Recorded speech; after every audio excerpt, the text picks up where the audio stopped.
बात है। आए हैं तेरे दर पे तो कुछ लेके जाएंगे, ये फिर वहां जाकर भीख मांगते हैं। ये होता है तरीका इनका। मॉडर्न आलीशान किस्म के एक क्लास के सुपरमैन भिखारी तशरीफ ला रहे हैं। जनाब चलो भाई, ऐवान सदर को गिरवी रख लो, ऐवान वज़ीर आज़म को गिरवी रख लो, कन्वेंशन सेंटर को गिरवी रख लो, अच्छा जी फलां जो सुपर हाईवे है, फलां जो हाईवे है उसको गिरवी रख लो, फलां इमारत को गिरवी रख लो। फिर क्या करेंगे? फिर आप अपनी सरजमीन को गिरवी रखेंगे, अपनी सोवरेनिटी को गिरवी रखेंगे। क्या चीज़ होगी आपके लिए?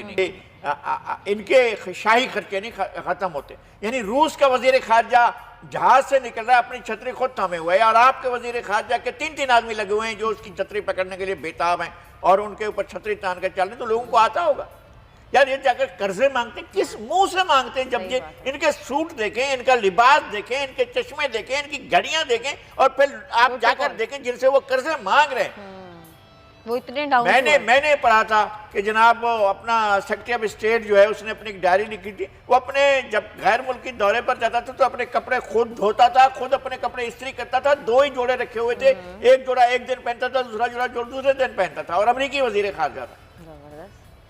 और वो दौरा अगर उनका 5 दिन का 6 दिन का किसी रीजन का दौरा होता था तो वो अपने कपड़े खुद ही धोते थे, और फिर वो अपने कपड़े खुद ही इस्त्री करते थे। एक जोड़ा आज पहना, उसको अगले दिन धोकर कर दिया, अगले दिन दूसरा जोड़ा पहन लिया। हमारे यहाँ देखें, लौ लश्कर जाता है साथ में, बहरे जाते हैं साथ में, बावर्ची साथ में जाते हैं, खाना पकाने वाले जाते हैं, सफाई करने वाले जाते हैं, इनके नाज नखरे उठाने वाले जाते हैं, इनको लतीफ़े सुनाने वाले जाते हैं, इनको गाने सुनाने वाले जाते हैं, इनके सारे के सारे आल अयार समय सब के सब चलते हैं और जाते हैं गैर मुल्की दौरों पर और कहते हैं लाइबानी कीजिए, हमें भीख दीजिए। सही बात है। आए हैं तेरे दर पे तो कुछ लेके जाएंगे, ये फिर वहां जाकर भीख मांगते हैं। ये होता है तरीका इनका। मॉडर्न आलीशान किस्म के एक क्लास के सुपरमैन भिखारी तशरीफ ला रहे हैं। ये कमाल क्या था, जो लोग अब तक रो रहे हैं और लोगों की हालत ख़राब है, लोगों की इकनॉमी बर्बाद हो गई, लोगों के बच्चे तालीम हासिल नहीं कर रहे हैं, लोगों को दवाइयाँ नहीं मिल रही हैं, लोगों को दूध नहीं मिल रहा है, लोगों के बच्चे वाकई खाना नहीं खा रहे हैं। आपने सबसे पहले घबराना नहीं है। पाकिस्तान में इस समय हर चीज़ के दाम आसमान छू रहे हैं, चाहे वो शक्कर हो या फिर आटा, कपास हो या फिर सब्जियां, हर चीज़ आम आदमी की पहुंच से बाहर नजर आने लगी है। इमरान सरकार की टेंशन वर्ल्ड बैंक के विशेषज्ञों की तरफ से की गई टिप्पणी के बाद और बढ़ गई है। अब से कुछ दिनों के बाद पवित्र माह रमज़ान की शुरुआत हो जाएगी। इस बार फिर यह रमज़ान कोरोना वायरस की आड़ में आया है।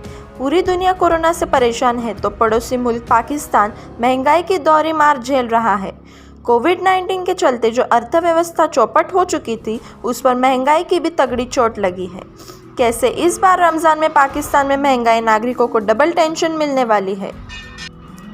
प्रधानमंत्री इमरान खान की लाख कोशिशों के बाद भी महंगाई काबू में नहीं आ रही है।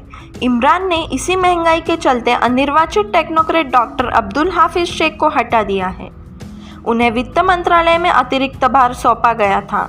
उन्हें पाकिस्तान की ज़मीनी हकीकत समझते हुए सरकार को सलाह देने का काम सौंपा गया था और गरीबों को राहत मिल सके उस दिशा में भी सरकार को सुझाव देने थे।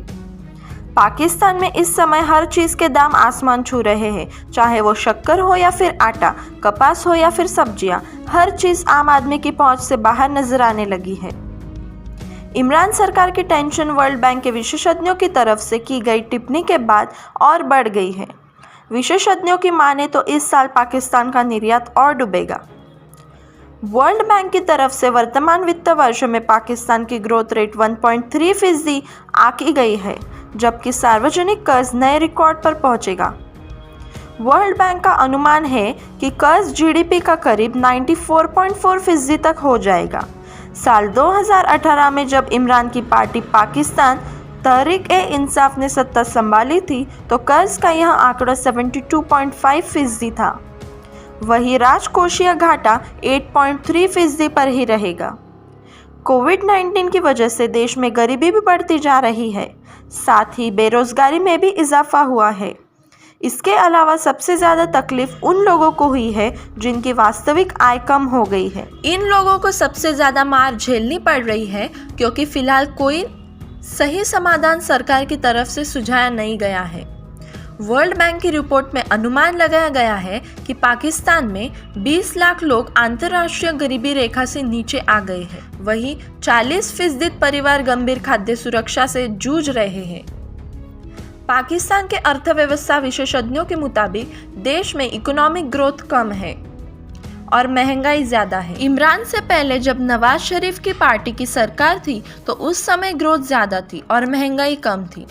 इस वर्ष पाकिस्तान की जीडीपी के 1.3 से 3% तक बढ़ने की संभावना जताई गई है। खाने पीने की चीजों से अलग बिजली के दामों में भी तेजी से इजाफा हुआ है। विशेषज्ञ कह रहे हैं कि जब तक सरकार इस सेक्टर की तरफ ध्यान नहीं देगी तब तक कुछ नहीं हो सकता। आपने सबसे पहले घबराना नहीं है।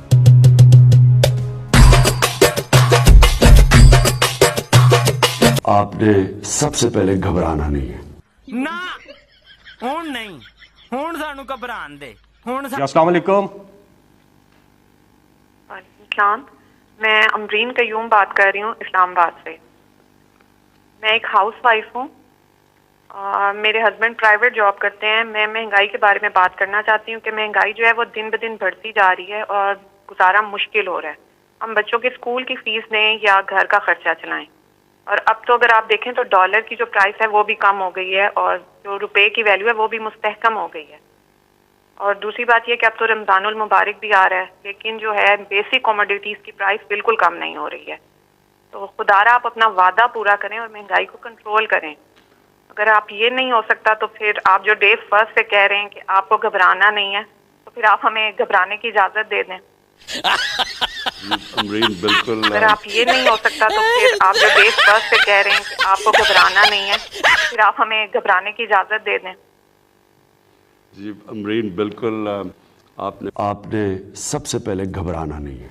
आपने वो बात की जो कि आप यकीन करें कि अब तक हमारी सिर्फ़ और सिर्फ कंसंट्रेशन, अगर बाकी सारी चीज़ें एक तरफ हैं तो महंगाई एक तरफ है। और महंगाई के अंदर आपने थोड़ा सा समझना है, क्योंकि महंगाई तो कई चीज़ों की है ना। कई चीज़ों की महंगाई ऐसी है जो कि हम एडमिनिस्ट्रेशन की वजह से ठीक कर सकते हैं। तो करना, परेशान हो गए हम लोग 2.5 साल से। ये भी परेशान हो गए, हम भी परेशान हो गए। करो फिर। घबराने की आपको ज़रूरत इसलिए नहीं है कि सारा वक्त हम इसके ऊपर काम कर रहे हैं और इंशाअल्लाह आपको हम इसके ऊपर काबू पा के दिखाएंगे इंशाल्लाह। जनता को आप मूर्ख समझना बंद कर दीजिए। आपने सबसे पहले घबराना नहीं है। घबराना नहीं, घबराना नहीं, घबराना नहीं, घबराना नहीं। साबुन महंगा हो जाए तो आपने लगाना नहीं। आपने घबराना नहीं, आपने घबराना नहीं, आपने घबराना नहीं। तब बेड़ा गर्क हो जाए पर आपने पछताना नहीं। आपने घबराना नहीं, आपने घबराना नहीं, घबराना नहीं है। कौन से कहा आपने घबराना नहीं है? घबराना नहीं। कई बड़े घबरा गए थे बीच में। घबराना नहीं। आपने सबसे पहले घबराना नहीं है। दोस्तों, आपको सबसे पहले घबराना नहीं है और चैनल को सब्सक्राइब जरूर करना है। दोस्तों, घबराना बिल्कुल नहीं।